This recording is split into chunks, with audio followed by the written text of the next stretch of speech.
All right, welcome back. Here we go. We're going to jump right into 6.2, which is multiplying and dividing rational expressions.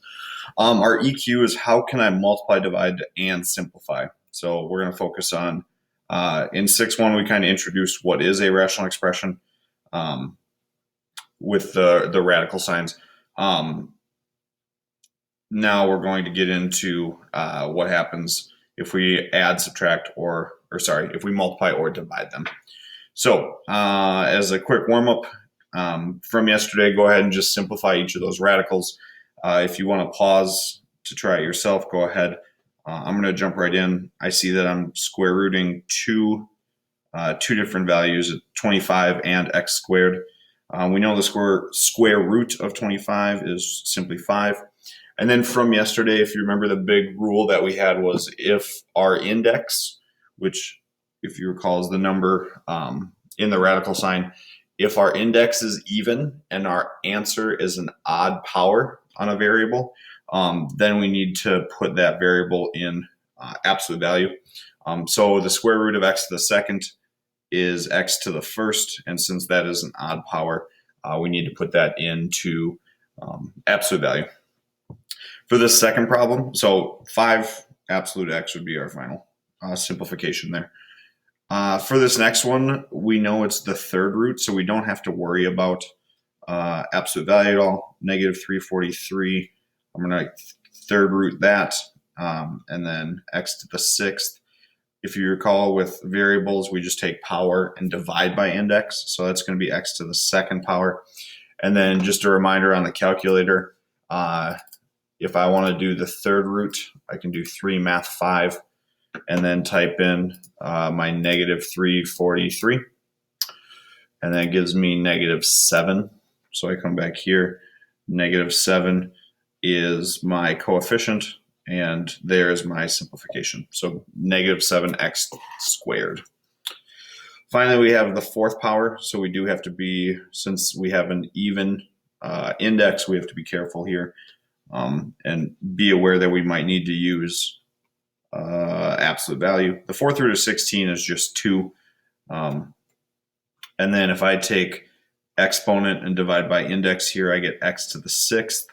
Because it's x to the sixth power, which guarantees a positive value, I don't need to put absolute value around it, so we can just box it in and call it 2x to the sixth. So there's our warm-up from yesterday. Your homework from 6.1 was 12 through 36 every third. So if you have any questions on that, please make sure we bringing those homework questions into class. All right, so our first rule of the day when we are trying to multiply these radical expressions together, again, radical meaning square root, third root, such. You can multiply them as long as the indexes are the same. So essentially, they both have to be square roots or third roots or fourth roots. You can't multiply a square root with a third root. You actually can, but there are some rules on changing the index that we'll talk about later on. But for now, if you have the square root of 6, which is a decimal, you can type that in the calculator and you'll get 2 point something. And the square root of 24, I can multiply these together. I'm just going to multiply the radicands.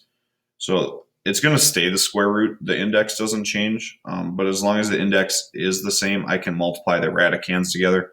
And if I do 6 times 24, I get 144. And now we can see that the square root of 144 is something that we can simply evaluate and call 12. So, and if we check this on the calculator very quickly, if I do the square root of 6 and then I multiply that by the square root of 24, those individually are irrational numbers, meaning non-repeating decimals, but that multiplies to 12. So we can just simply call it that. Same sort of thing here. If I have the third root of negative 2 and the third root of 4, as long as their indices are the same, multiply them together, this becomes the third root of negative 8, which I can type in the calculator and just call negative 2. And then finally, we can do the same thing holds if it's a variable.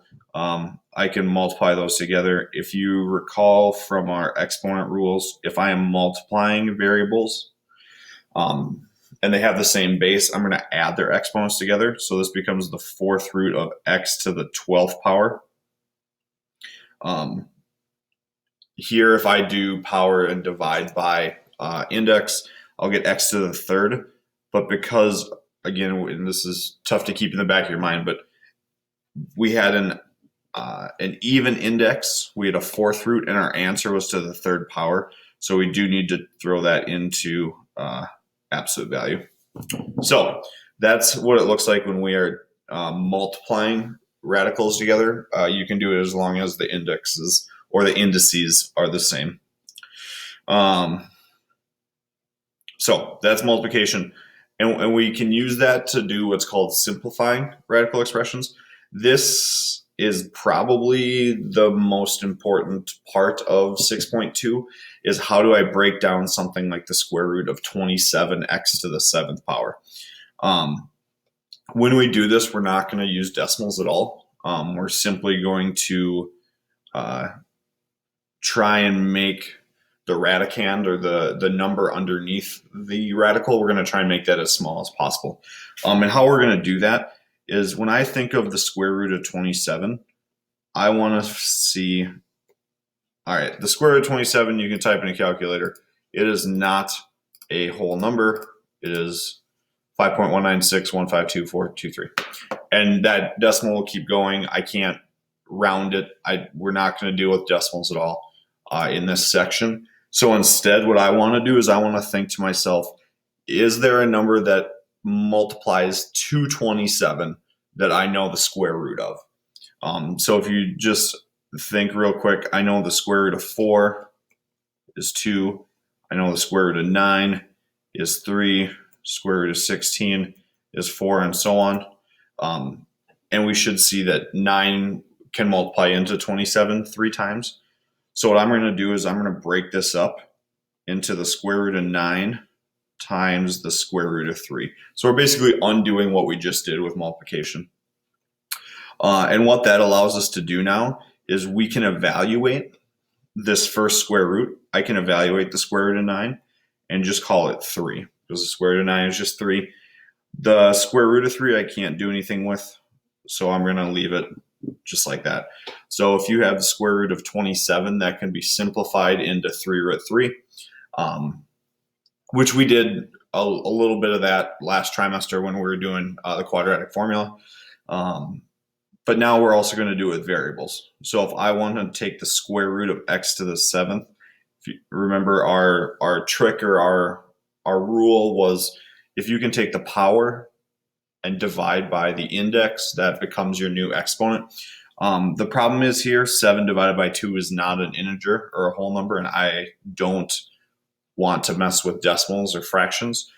So what we're going to do is we're going to split this up, and I want to think to myself, basically if I count down from 7, what's the first number I can divide by my index of 2?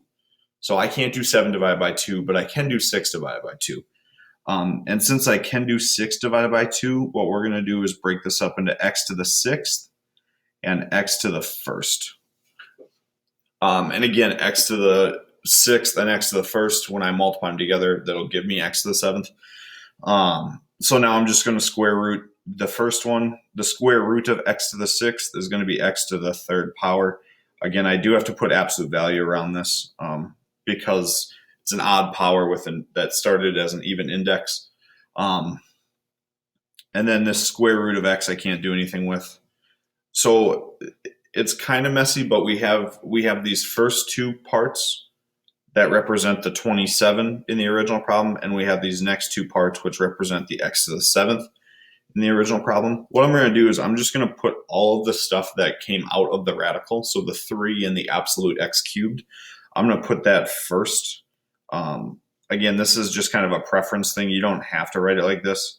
And then I'm going to put all of the stuff that's still underneath the radical, which is this 3 and that x. Those are going to join up and just go under a single radical. This doesn't look simplified, but this is actually our final answer. how we want to write our final answer. So 3 absolute x cubed over this, or times the square root of 3x. Again, right now it seems kind of silly to do that. It'll make a lot more sense as we get into chapter 8, why we're doing it that way. So yeah. And with this, you're just going to take some practice. So if we look at the cube root of 40x to the 5th, y to the 10th.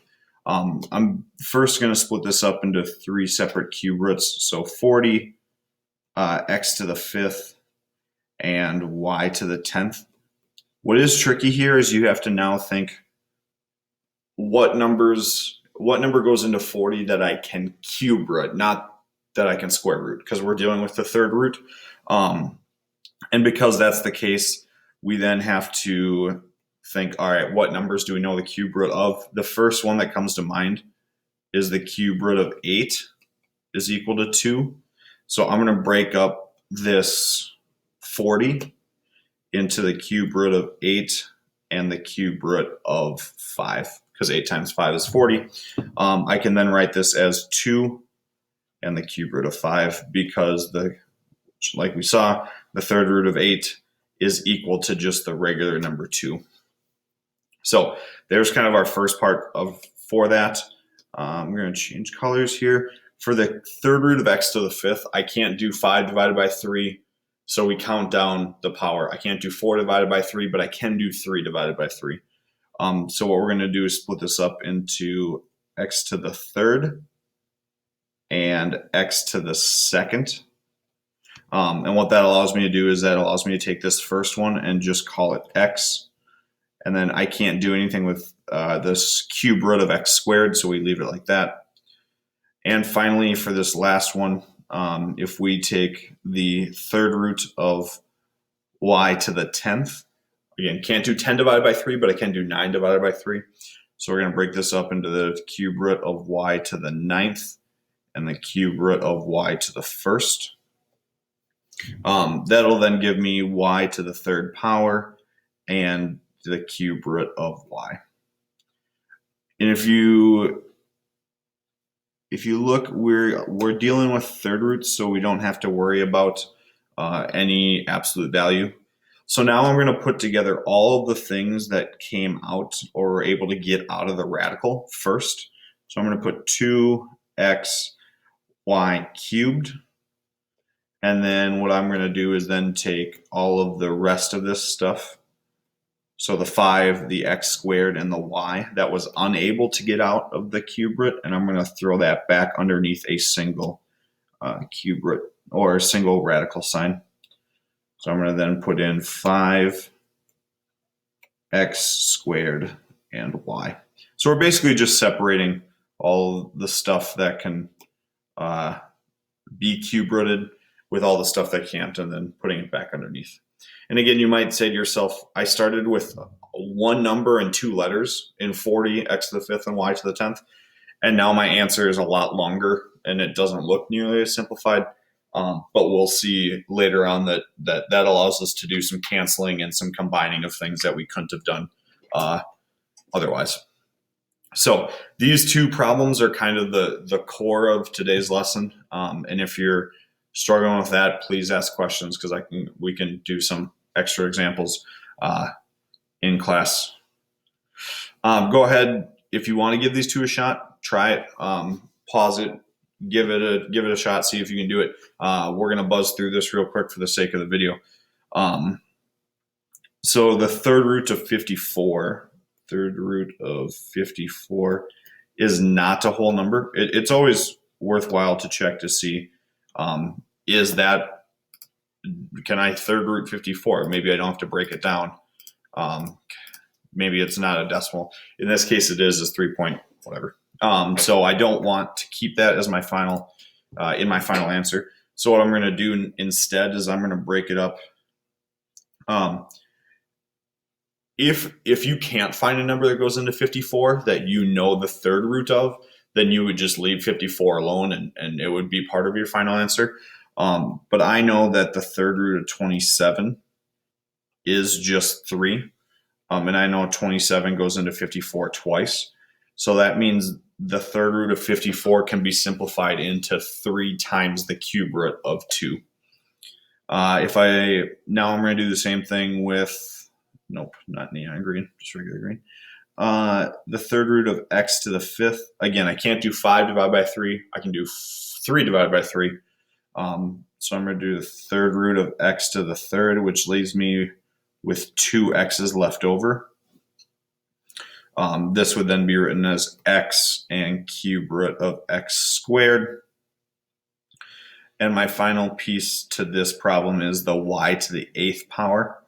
If I want a third root y to the 8th, I count down from 8 until I can divide by 3 and I get 6.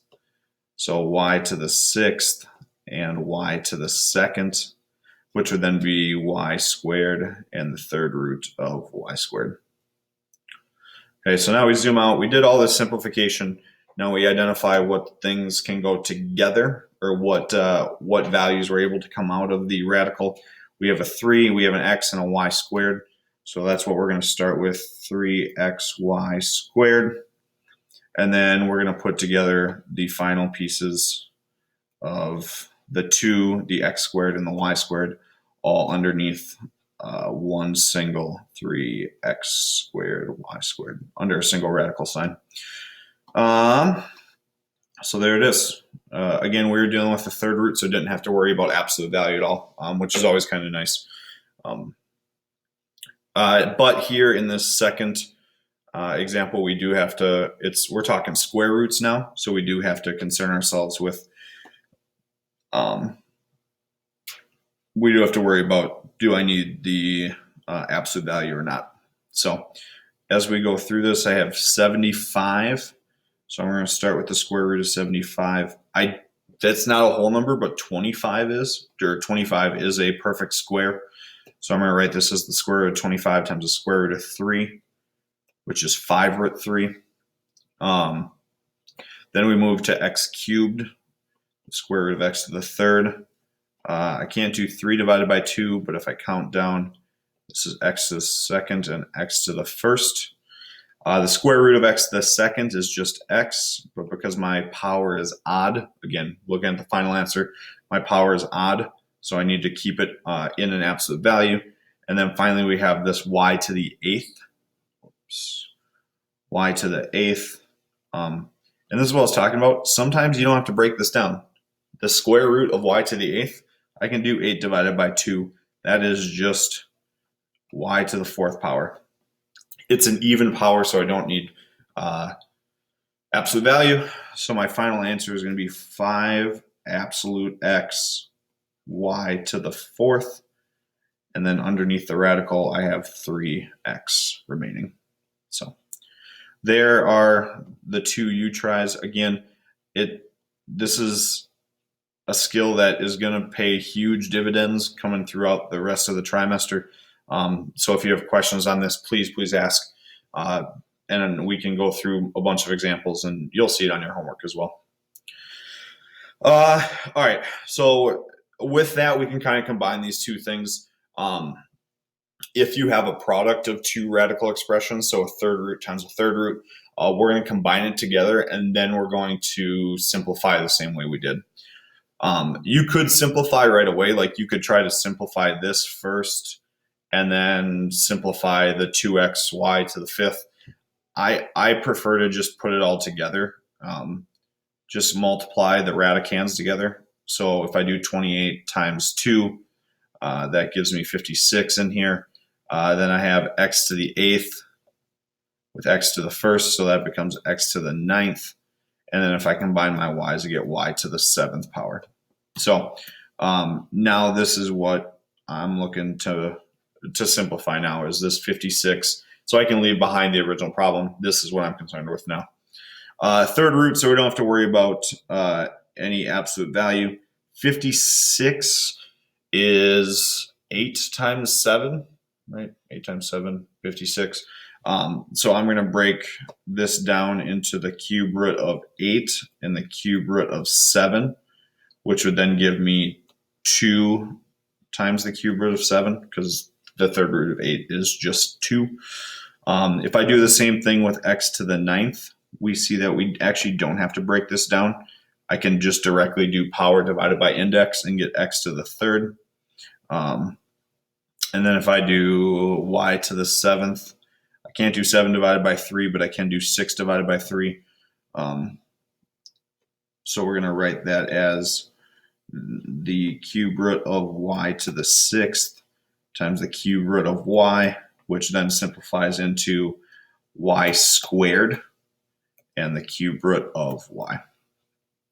So if I take a step back and look at all this, I have outside of the radical, I've got 2 x cubed and y squared, and then underneath the radical still I will have 7 and y. So the cube root of 7y is my final result. So this problem is it's very similar to what we just did. What we're doing first though is we're taking the 2 third roots, combining them, and then breaking it up from there.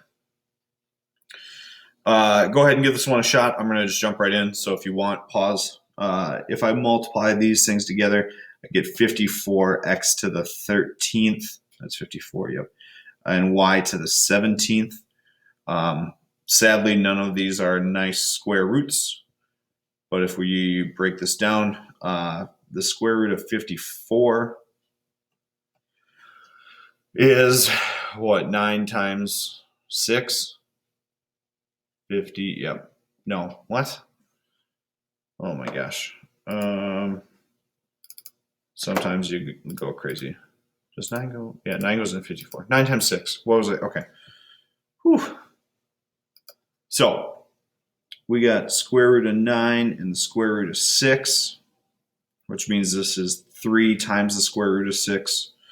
If I do x to the 13th power, 13 can't be divided by 2, but 12 can. So I got x to the 12th and x to the 1st. Because the square root of x to the 12th is x to the 6th, and my power is even, I do not need absolute value around that. And then finally, with y to the 17th, this breaks down into the square root of y to the 17th can be broken into 16 and 1. And thankfully, y to the 16th, when I square root, gives me y to the 8th. So again, I do not require absolute value. Putting all this together, then, we've got our outside the radical pieces. So we got 3x to the 6th, y to the 8th. 3x to the 6th, y to the 8th. And then we're going to put the rest of our stuff underneath. So we got 6 and x and y. And here we go. We have our final simplified answer. So again, if it's a product, multiply, then simplify. So that phase was the multiplication part. Now we have to talk about division. It is very similar. As long as the indexes are the same or the indices are the same, you can divide this. So I could write this, and most of you will skip this first step, but I could write this as 18x to the 5th over 2x cubed. If I then divide those things, this becomes the square root of 9x squared. Both of those things are perfect squares. I can simplify into 3 times the absolute value of x. So there's our simplification for that. So we started with something that was not, started with 2 square roots, neither one was nice, but then when we divided it, it turned into something that was square rootable.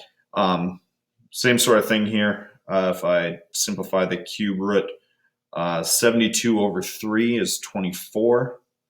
And then y to the 5th divided by y squared. Remember, when we are dividing with the same base, we subtract the powers.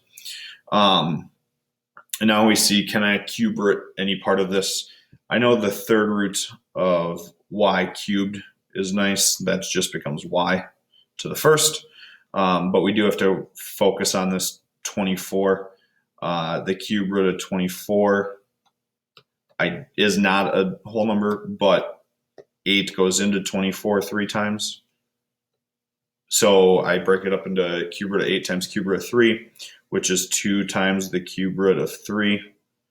And then I'm going to pair together the 2 with the y, and our final result here is going to be equal to 2y and then cube root of 3. So, not spend a whole lot of time with the division because it is very similar to multiplication. It's just we're dividing instead of multiplying, obviously. So this is the last thing, right? Yep. So the last thing we have to talk about is rationalizing the denominator. And this is very similar to when we talked about complex numbers at the end of chapter 4. Complex numbers can't. So a complex number is when you have I. You can't have a fraction that has I in the bottom. The denominator can't have I in it. I mean, obviously it can. It's just mathematically it looks kind of weird to have a complex number in the denominator. So those same rules apply with radicals. We can't have the square root. Like, for instance, here we have the square root of 2x on the bottom. It's kind of a bad look mathematically. If we're going to have square roots in a problem, we want the square roots to be limited to just the top of the fraction. If you look back at our previous examples, we had third roots on both sides, but because we were able to do that, this wasn't even a fraction anymore, right? You could put over 1 if you wanted to, but we were able to combine. For something like this where you can't combine them, what we're going to do is we're going to multiply both sides of the fraction so that it is something that we can cleanly square root. So I don't know the square root of 2, but I do know the square root of 4. So here's basically our goal. If I can have this be 4 underneath the radical, then I know I'll be able to simplify it into 2. And I can't square root x to the first, but I can square root x to the second. So my goal is to put the square root, I want the denominator to say square root of 4x squared. This is what I want to see. So in order to do that, the question is, what do you need to turn this into that? How do I turn square root of 2x into the square root of 4x to the second? Well, we can see I'm missing a 2. 2 times 2 will give me 4, and I'm missing an x. So with fractions, if you multiply one side of the fraction by a value, you have to do the same to the bottom. And so if I do that to both sides, the top becomes 3 times the square root of 2x.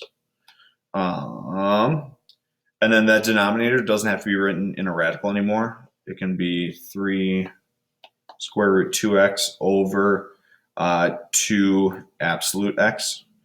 And then all we're looking to see is, can I simplify the whole numbers that were outside or that are outside of the radical sign?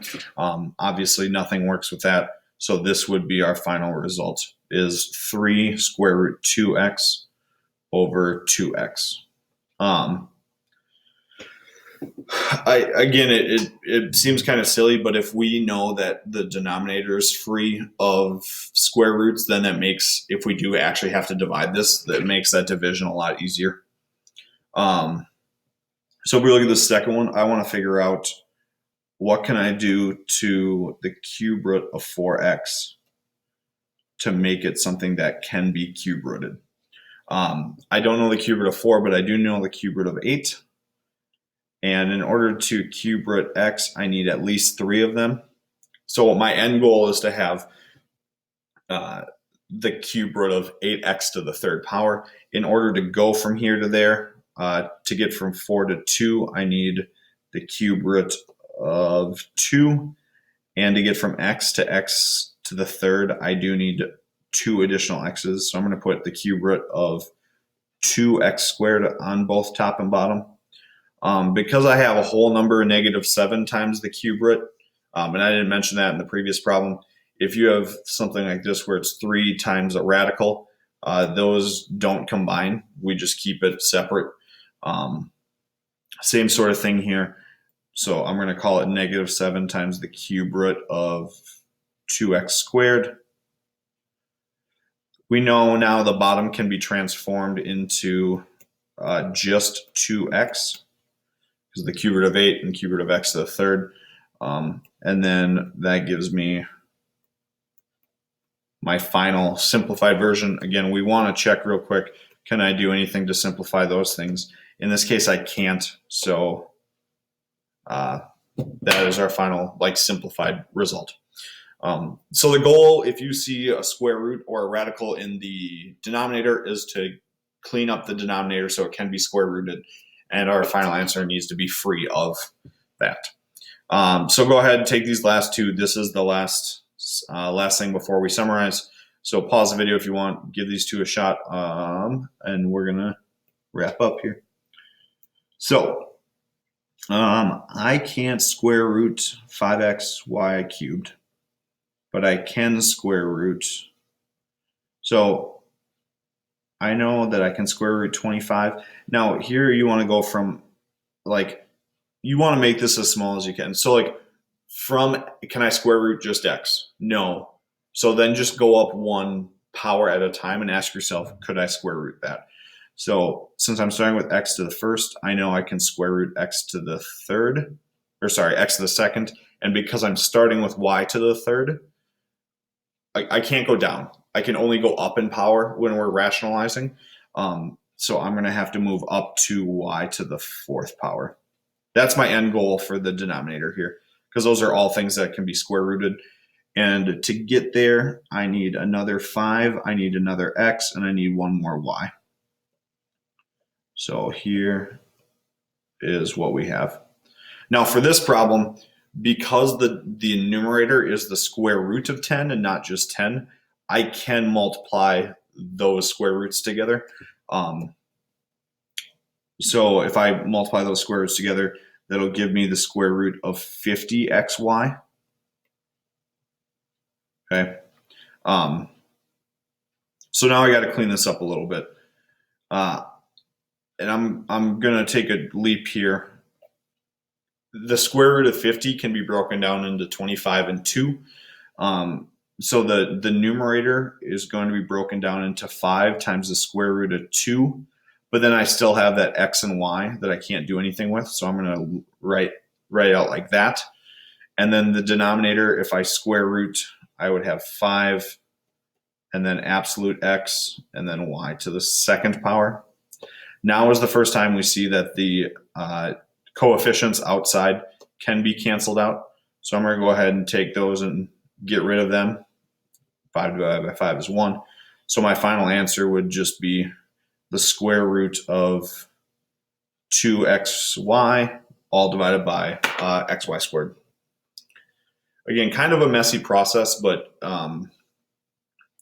again, once we get into fractions, multiplying with other fractions or dividing with fractions, it's just easier if everything in the everything in the denominator is outside of the square root. Finally, here we have the third root of 11x over the third root of 9x to the second. So if we think about 9, if I count by 9s, I don't know the cube root of 9, I don't know the cube root of 18, but I do know the cube root of 27.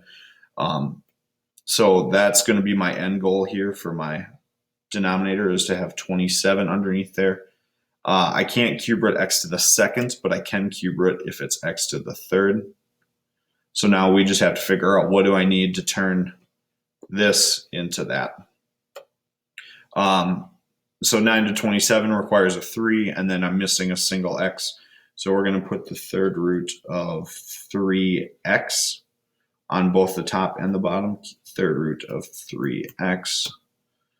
Again, now that the numerator is also a third root, I can multiply those together. I can multiply these radicands, 11x and 3x. It gives me 33x squared, but neither one of those can be cube rooted or even simplified. So my final answer here is going to be the cube root of 33x squared. And then when I simplify the denominator, I should just have 3x. And again, nothing can be simplified because there's nothing outside the radical in the top of the fraction.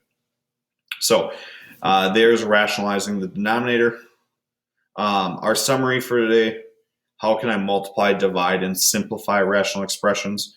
So you can multiply and divide as long as the indexes are the same. And then how do I simplify rational expressions? I don't have a real, it's tough to put a word explanation to that one. But let's just put an example here real quick. So if I have the square root of, let's say 8x to the third, we know that this can be broken into 4 and 2, and this can be broken into, the x can be broken into the square root of x to the second and the square root of x to the first, which will give me 2 root 2 and then absolute x and root x. So our final result for this would end up being 2 absolute x square root of 2x. Again, if you have a good word description or summary for that, feel free to share. But yeah, so that's kind of what we're covering in 6.2. The homework is page 371, 12 to 45, every third problem. Again, so just multiples of 3. Yeah, signing off. See you next time.